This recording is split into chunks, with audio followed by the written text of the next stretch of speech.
I'm Gabe Joel, and this is Comic Smack, the weekly, daily, all the time, anytime comic book show where I give you your fix of everything you need to know from the world of comic books and superheroes. And on today's show, we're going to be taking a closer look at Batman Superman issue number 32, a continuation of the Super League event. So if you haven't caught up on that book yet, please by all means check out this handy dandy playlist and get up to speed. Good, let's hop in then. So as the comic opens, Superman and Wonder Woman are joined by Batman in their investigation of the mysterious solar Superman who escaped from Argus last issue. They follow the trail of the Superman impersonator all the way to China. Once they cross the borderline, however, they are intercepted by what is essentially the Chinese Justice League. These guys are called the Great 10, and they are not exactly too fond of the idea of American superheroes running roughshod in their country. As is so often the case when superpowered individuals meet, a fight ultimately breaks out. The interesting thing is that the Great 10 live up to their name by more than being able to match Superman, Batman, and Wonder Woman blow for blow. It's during the fight the strong man of the 10, Yeti, ends up losing his magical medallion that keeps his bestial rage at bay.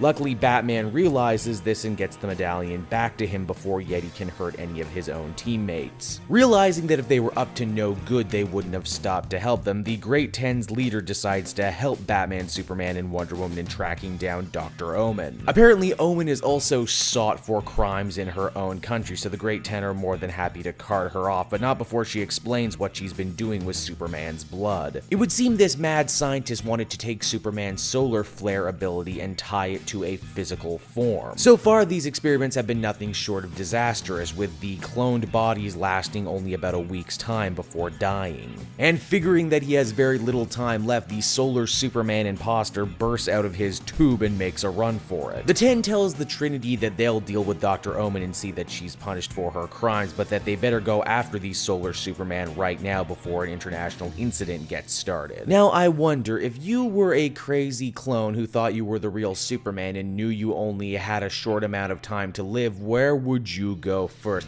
Yep, that's right, the crazy solar Superman decides to look up Lois Lane as the comic ends. Batman Superman number 32 was an interesting issue. It certainly seems more than any other issue in this ongoing event to really be trying to set up the events of what I can only assume will be the new Chinese Superman that will be taking place after Rebirth. I've always been a big fan of different countries around the world all having their own different unique superhero teams, and I must say the Great 10 seem pretty cool to me. Perhaps they'll be supporting characters in the new Super-Man book once that comes out. Another thing that caught my eye about this issue, and perhaps you saw it too, how they're kind of drawing this parallel between the dying Superman and his dying super clones. They all ultimately seem to want the same thing, and they all go to Lois. Perhaps not the best issue in this event, but overall pretty enjoyable. I would give this one a 7.5 out of 10. Hey everyone, thanks so much for watching my newest video. I hope you enjoyed it, and while you're here, why not check out another video I have on offer, or maybe if you're feeling in a supportive mood, you want to like or subscribe. And if you want to support the creation of more videos just like this one, then please by all means check out the Cape Joel Patreon. A little bit goes a very long way, and I will see you all next time.